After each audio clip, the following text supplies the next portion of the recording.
Hey, good morning. I want to do some more recovery talk. It's the same book, Sought Through Prayer and Meditation, Hazelton book. Um, it's really good. It was still on week one, beginning the journey. This is the second paragraph. Looking back for a moment at my initial struggles to find sobriety, when I finally admitted I was powerless over alcohol and I became willing to go to any length to stop drinking, I was offered a postulate. I'm not sure what that means. I found difficult to accept at first. The premise that was that I could regain power by admitting defeat and then turning all my will and my life over to a God of my understanding. Having tried almost everything other course of action to stay sober had failed. I grudgingly assented, and as I did, I heard the 12-step program of Alcoholics Anonymous telling me lack of power, that was our dilemma.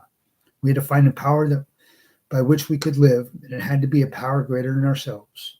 If a mere code of morals or a better philosophy of life were sufficient to overcome alcoholism, many of us would have recovered long ago. That is so true. So really, the power that I thought I had when I was getting loaded, maybe you can relate, maybe you can't. And it's not really always about getting loaded, right? It could be about life. But for me, the lack of power was my problem. Well, so I thought. The power I had, which really wasn't a lot, right? It's like I can't control what happens in the world. I can only control what I do. And when we talk about lack of power, it's when it comes to drinking and drugging, right? Because once we start, we don't know when we're going to stop. And in NA, Narcotics Anonymous, they talk about one is too many and thousands are enough. But it's not 1,000, right? It's really, once I start, I don't know when I'm going to stop. So enough is never enough. And that goes for a lot of stuff, not just drinking and drugging, right? Food, sex, pleasures, right? Food is another thing. Is like when we get sober or when we stop drinking and using, we start eating a lot and we start gaining weight. And that's because what happens is when we do drink, when we drug and we drink, we fill our brains with dopamine. And it fills up really quickly. And once you stop, as you come down, you lose all that really quickly. And it takes time to rebuild. But most of us don't want to wait. So we put more in to fill it up really quickly.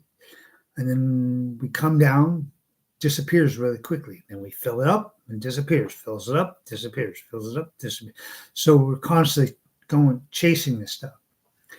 When you stop drinking and using or gambling, stop chasing that pleasure, it takes a while for that dopamine to come back slowly and our brain to be rewired. And when I admitted I was powerless, and this is the paradox about recovery, is that once we stop, we surrender, and this is a lot with everything. Once you surrender, you actually win because now you're not fighting, and you have a chance to win again.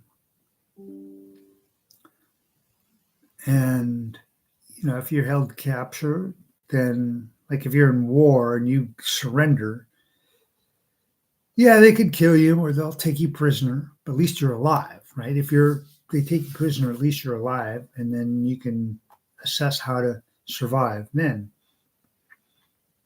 But when it comes to drinking and drugging, or, the instant pleasures, once we stop chasing it and we start practicing the principles of recovery, then we start gaining our life back. So we start winning.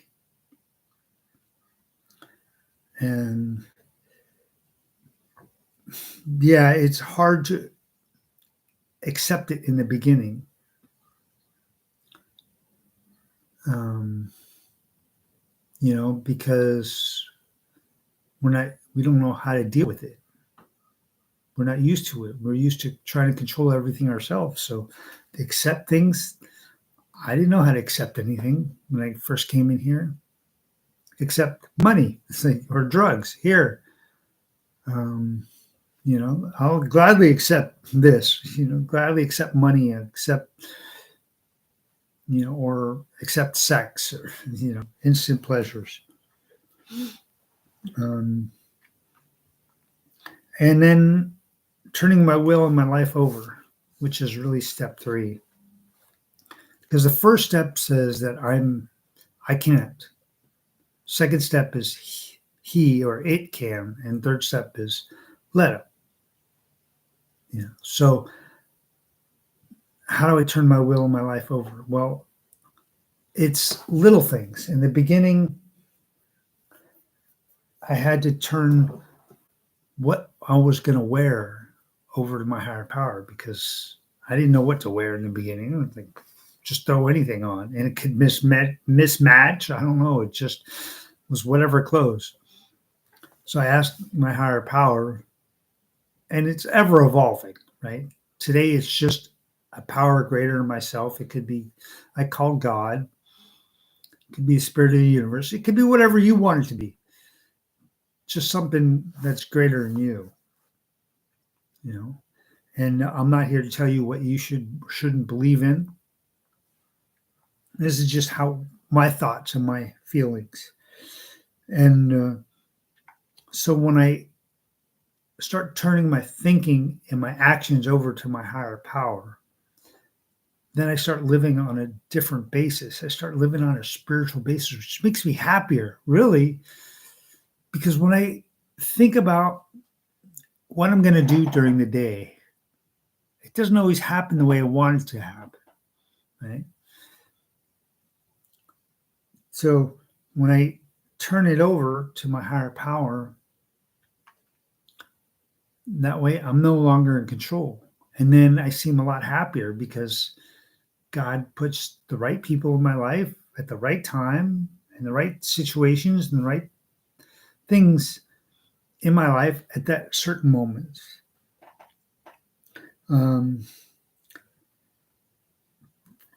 So for me to have a better life, I needed to find this power, whatever, which I call God, but you can call it whatever you want. You can call it Jesus or Moses or Allah or Buddha or Czar of the Heavens or just space, Mother Nature, Father Time. It's just whatever it is you want to call it. It doesn't have to be called God. It could be called Joe, for all I know. You could be calling your higher power Joe or Mandy. Just saying. Because you can give it a name if you like. It doesn't have to be the word God. It's just God can be an acronym for good orderly direction or group of drunks or good old day, right? Whatever it is works for you. So that's basic basis of turning my will and my life over to the care of God as I understand God. And it's ever evolving. So what I understand today is may not what I understand tomorrow. And it's ever evolving. And if I don't tap into that power and ask for guidance and direction on a regular basis, and I'm talking about like every day, sometimes throughout the day, I can get complacent and think I got this and then go drink and use and then it'll be all over. And I don't want that. I like having a happy life, right? Who doesn't want to be happy? And money doesn't make me happy. It's inside what makes me happy. Money buys me freedom. It buys the things that I want, right? God provides what I need: clothing, shelter, food. And then what I want is I pay for it. Now, you can't live on this earth without paying for something, somehow, way, shape, or form. That's just how it is. It's like you can't go to the grocery store and say, well, I'll trade you, some thought for food or some meditation or yoga or massage or cooking for people in exchange for food, groceries. It doesn't work that way, right? And you can't even go into the grocery store with precious metals and trade it in. You got to have cash. In the old days, you used gold. It's like, here, I'll give you an ounce of gold for, whatever it was worth back then for the food or material things that you needed. But today, it's like you need cash or digital money. Really, most of it's all digital and it's just numbers. But, that's another story.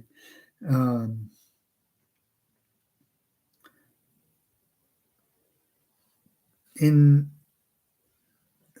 my recovery, I just know that when I do God's will, good things happen. And good things are happening for me, right? I mean, I found some work. I lost some work. I'm learning how to make money online. Right? Now, I'm not telling you what you should or shouldn't do or what I'm doing. I'm just saying these are the experiences that's happening for me because I turn my will and my life over to the care of God as I understand God, right? God provides for me when I do God's will, whatever that is for me. And as I said yesterday, it's a selfish program. I want to be happy. Right? So I am selfish. So in order for me to be happy, I need to help somebody else. When I help somebody else, or at least attempt to help somebody else, I feel better because I'm giving versus taking. I used to be just taking, take. Now it's about giving, right? And when other people give, I gladly accept, right? What they give me, if it's worthy, right? I mean, I'm not just saying monetarily, but if it's worthy of them giving to me, I'll accept it with grace and gratitude. I say thank you. I may not like it, but I say thank you because they're giving. And if we all gave, we'd all receive because it's in giving that we receive happiness, at least in my book. If you ever fed the homeless or low income or clothing or worked at a food bank or something, even at a job, you're giving of your time. Yes, you are getting money for the time that you're giving. And if you like what you do, great. You're giving and you're receiving. So that they're giving you and you're giving them. Not talking about equality because they're giving you and you're giving them. So when you give, you receive. And it's not always monetary that you receive. So today, the more I give, the better I feel. And that's what it's all about. I just want to give a little update on, prayer and meditation. And then The meditation is listening to my higher power. What does my higher power want me to say or do? Or how do I be calm? Right? That's because I'm into my higher power. I'm listening more and more. And the more I listen, the calmer I get. Okay, so that's food for thought for today. That's my prayer and meditation for today. Well, that's the book, The Prayer and Meditation. Sought through prayer and meditation.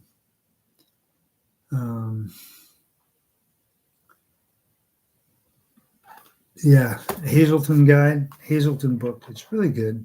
I like it because you can depict each paragraph or each week.